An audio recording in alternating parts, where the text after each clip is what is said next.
Hey, Jake, welcome to the show. Hey, Jason, thanks for having me, man. Yeah, I'm excited to have you on. Tell us who you are, what you do. Well, Jake Baadsgaard. I think I have the record for most A's in my name. Jake Aaron Baadsgaard. I've got 7 of them in there. That is a record. And you're not Canadian? Not Canadian, of Danish descent, but born and raised here in the States. And I've been building and growing my agency for the last 13 years, Disruptive Advertising. Awesome. And how did you get started? What made you get into this crazy business? I got a degree in information systems, and so I was more on the data and analytics side of things. And inevitably, I would help some of the largest companies in the world implement web analytics, integrate their back-end customer data, and then tell them what was or wasn't working with their paid ads, which was the easiest place to see what was working and what wasn't working. And I thought, man, if some of these biggest companies in the world don't know how to do this from a data standpoint, and they're billing me out at $300 to $400 an hour and paying me $90,000 at the time in salary, I'm like, I think my way forward in life is to freelance and bill out at half their rate, but then make twice as much as I'm currently making. So that was kind of the idea. But then as I started doing a little bit more freelance and side work for some small businesses that were non-competitive with my full-time job, to just see, does this play out? Does this work for smaller businesses? One of my first clients went from about 25 employees. It was where I worked at when I was in college. And I said, hey, let me just viability test and see if this data stuff helps your business grow. And we figured out exactly what was or wasn't working in their data. And they said, Jake, that's so cool. Thanks for telling us that. We don't have the bandwidth or the expertise to even know what to do with that information. Can you do that for us? And I said, sure, let me give it a shot. And so that's where I went from the data side to the marketing side of things. And long story short, they ended up growing from like 25 employees to 1, 2, 3, 400 employees and really took off because And that was the idea of disruptive advertising. You don't have to outspend your competition. You just need to outsmart them by spending it where it works. And that was how it got off the ground. That's where I kind of saw the opportunity, transitioned from data, and realized that as much as they might like the data, implementing and acting on it was where the value was. And so instead of just a data and analytics agency, it became more of a paid advertising agency. What did you charge your first client? Zero. I just wanted to see if it worked. Just wanted to help someone I like. When did you start charging your clients? And do you think when you first started figuring out what you were worth, were you charging what you were worth? Not even close. I was doing a lot of this work pro bono, just A, for viability, B, because these were people I knew and liked and wanted to help. And then once I saw how much of an impact it was making on their business, I'm like, all right, case study's over. You need to start paying. So my first one was $2,000 a month. That eventually shifted to $5,000 a month. And my first couple of side gigs were in that $2,000 to $5,000 that I was charging for that.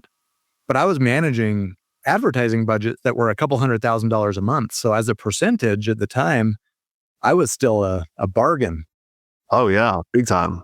And I remember a couple of times saying, hey, we probably need to renegotiate the rate. And they said no. And I said, okay, well then go get some bids and come back and let me know. And maybe we don't need to work together anymore. And they went and got some bids and came back pretty quickly and said, let's figure something out. What was kind of the first challenge that you had going from a freelancer to really creating your agency? You know, it's funny. For someone that got a technical degree in college, I've always been better at the marketing and sales side of things. And so what really limited me from growing and stepping into doing it more full time was my ability to just get help on the fulfillment side to make sure it was done well, executed well, communicated well. And so that's where I started. And ultimately just grew my bandwidth by increasing my ability to fulfill on my contracts so that I had more time to sell. What were kind of your first hires, or were your first hires amazing, or were they a lesson? Well, my first one was my high school best friend. Oh, God. And actually a pretty solid hire. He and I have always gotten along because we're very complementary. He's strong where I'm weak and vice versa. But and that worked out for a solid couple of years for both of us. But I did bring on a partner early on. And he's the one that kind of just gave me enough of a nudge to just go for it. But I realized 2 months in, it was not a good partnership, and realized that we needed to part ways, and that I could go ahead and move that forward. And that was definitely a learning lesson for me, because there was a lot of red flags, but for some reason, like, I just didn't quite have the courage to go for it on my own. I just needed someone to push me over the edge. I assume probably not. Most people don't. Did you already have kind of like an agreement between the two of you for, like, in the event that you guys are going to split, to agree on like an evaluation and a buyout and all that kind of stuff? Or was it kind of, oh crap, I got in bed this really nice friend and it didn't work out and we're kind of screwed? And what was that like? I give that younger version of me a big high five, because I actually did do that. We sat down with an attorney before we signed all the documents and just said, okay, let's think through the beginning to the end and how we part ways if we do part ways. And so even though it was emotionally challenging, logistically, it was actually pretty simple. How does that work? Or what were you guys thinking? I've heard the shotgun clause of like, hey, if we were both in partnerships, if you wanted out, you would say, hey, Jason, I want out. You give me 100,000. But then I can come back and say, no, I don't think I want you to buy me out. And then you can kind of flip the clause on it. Walk us through kind of that detail, because there's a lot of people that, have a partner right now that, I always joked, I've seen lots of agencies with great partners, but I always joked that you don't know the bad partner, you're the bad partner. Yeah. I've been just with my ownership in a variety of businesses throughout the years. I've used all sorts of different styles of buyout agreements. But in this particular one, I knew what I was bringing to the table from an ability to fulfill and execute the strategy for the clients. And so it was the contract was actually pretty simple. It was, I get to retain any clients that I bring to the table if we part ways. And then negotiated that you can retain half your clients that you bring to the table, because you're doing this. He was doing sales only, and I was doing the fulfillment on it. And so we just said, here's how we'll divide clients if we end up parting ways. And the reason why it didn't work out is because he wasn't selling very much. So right now you're sitting at around 25 million in top line revenue. What was the first challenge? Was it the million mark? Everyone's like, I need to go over the million mark. And then, like, when was the no man's land? Like, because there's a no man's land in revenue as well. So what was kind of the first revenue hurdle that you felt like you kind of made it, you're a real agency? There's actually been a lot of those no man lands along the way. The first one I would say is just, how do I grow beyond myself? And that was just hiring 3 or 4 people that could help me fulfill and execute on contracts. And that got me to a couple million pretty fast, Jason. Like, it didn't take long, because I don't know why, I just care a whole hell of a lot and I work hard, and we just went hard. And it wasn't until I ran into the limitation of, okay, they're doing most of the execution, but I'm doing all of the sales, and anything that escalates is coming through me. And so that was kind of the next major hurdle that I had to solve, was, how do we start selling without me doing all of the sales? And how do we help some of these clients that are struggling get the support they need from an escalation standpoint that's not always me as well? But what I started with on that one, because the escalations felt a little harder to solve for, was on the sales side. And that was what I had to figure out. I hired a couple of expensive, been there, done that kind of sales professionals that told me they could come in and get things rolling pretty quickly. And it never worked. And I don't know if it was them. I don't know if it was me, to be honest. It's probably some combination of both. But what worked the best was when I just found someone that was young, hungry, scrappy, and wanted to just take things off my plate as soon as they were able to. And so they almost started, I would almost describe as more of a sales assistant, and then follow up with all the busy work for me, to where eventually they're like, let me have the first conversation. Hey, let me have the second conversation, to where they started closing some of the smaller deals and then the medium-sized deals. And it was really, they kind of just saw and experienced how I did it and then improved upon it, rather than trying to come with their way of doing it. I found that didn't work well early on because I was kind of selling myself.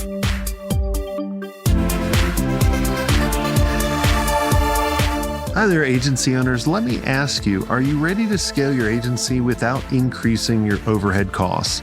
If yes, then you need to know about E2M Solutions. Now, E2M is the #1 most reliable white label partner for agencies. They specialize in web design, WordPress development, e-commerce, SEO, and content writing. They basically do all the heavy lifting, which frees you up to focus on growing your agency.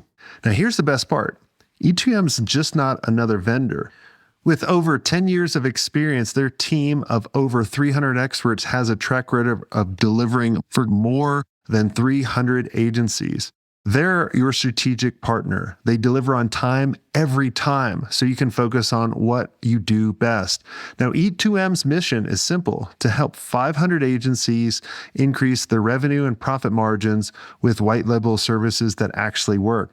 And to help you get started, they're offering a special deal, 10% off for the first 3 months, but act fast because it's only a limited time offer. So head over to e2msolutions.com/smartagency to check out their transparent and their flexible pricing. Trust me, if you're ready to grow without burning out, E2M is the partner you've been looking for. That's e2msolutions.com/smartagency. Go check them out and tell them Jason Swank sent you.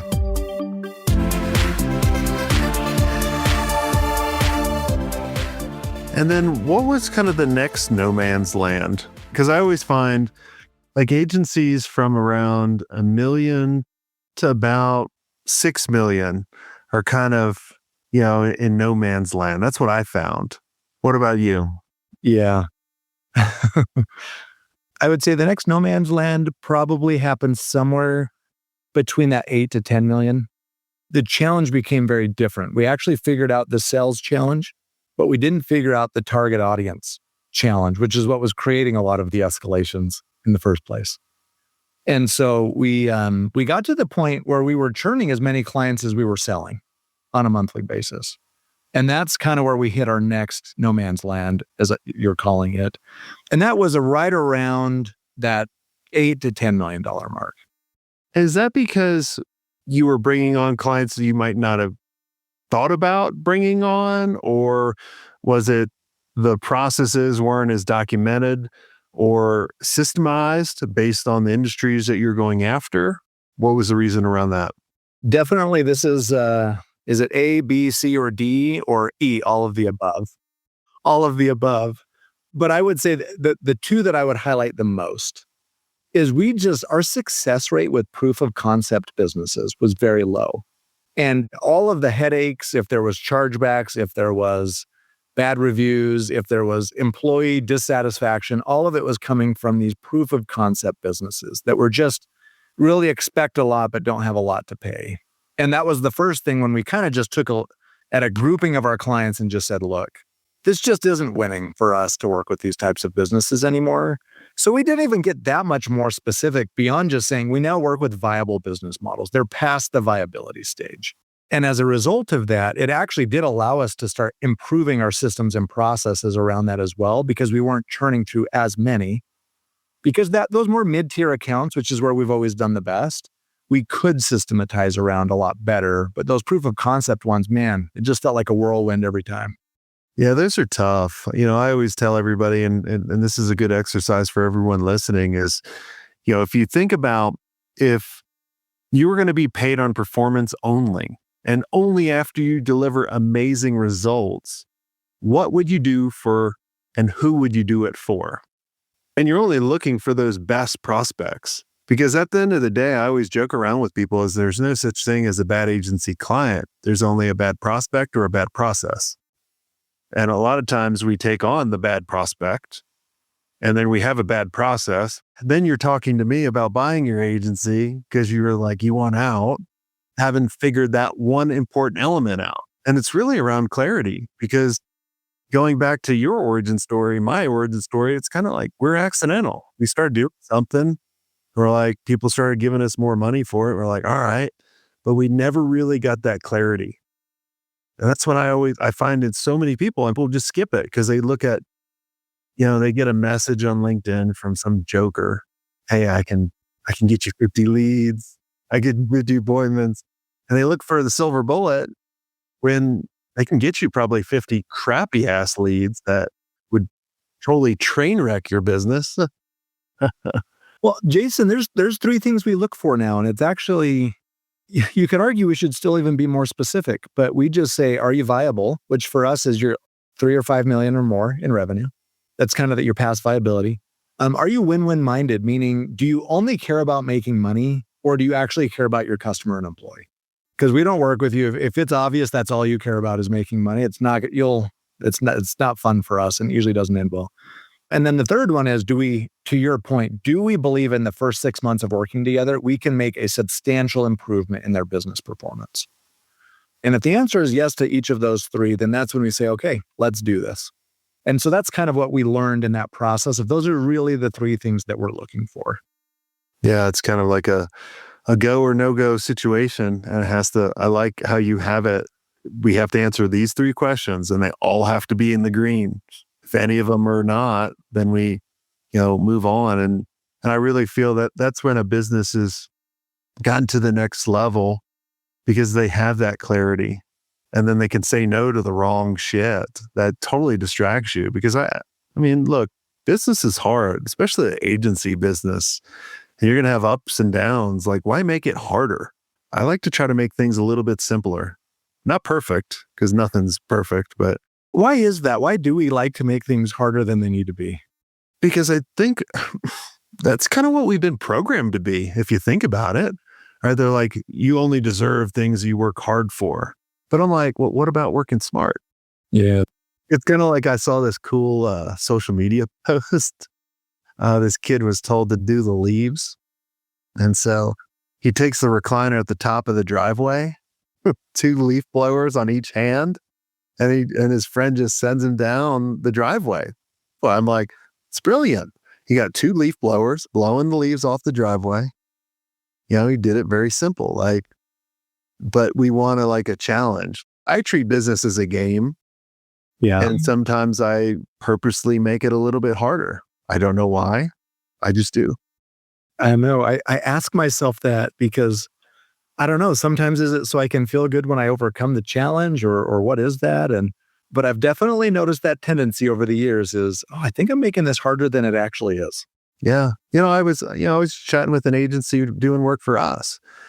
And they were writing some copy and some ads and that kind of stuff. I said, you got to make it simple, dumb it down. Why are you trying to make it so complex and tell everyone everything in just an image? I said, all we're trying to do is get their attention to look and then look to the next thing. What's the milestones that we need to go through? What are the phases? And let's just go, we're at phase 1, just talk about phase 1. I don't want you to skip into phase 7. It's going to confuse everybody. Just keep it simple. So it's easier said than done, especially when you try to do your own marketing. Right? You can do it for everyone else because we're not emotionally tied to it. I think that's the point too. And a lot of times when people join our mastermind or work with us, I try to figure out what's the emotional decision and what's the right decision. And have them see that. And then they're like, oh, okay, yeah. I was like, what would you tell ABC agency? And they're like, I tell them this. Okay. Do you think you should do that?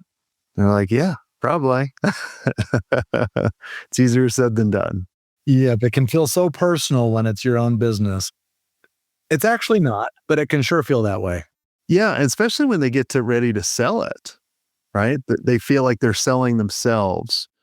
And I always tell them, and this is one thing I struggled with when I sold my agency. I always thought I was an agency owner, and I associated my personality with that. So when I sold, I was an agency owner, and then I didn't have any association anymore. Versus thinking, I'm creative, I'm innovative. I can never sell that. I can't take that away. And so I think once people can start disassociating themselves from that, then they can make better decisions, whether it be marketing themselves or selling, whatever it is. So amen to that. Well, this has been a blast, Jake. I really do appreciate you, coming on, the masterclass and chatting with us. And for everyone, listening, if you guys enjoyed this episode, make sure you like and share and subscribe to the show. And if you guys want to be around other amazing agency owners who can see the shit you don't see because they're not emotionally tied to it, make sure you go to agencymastery.io, click the little scale button, and maybe we'll have a conversation. And until next time, have a sweet day.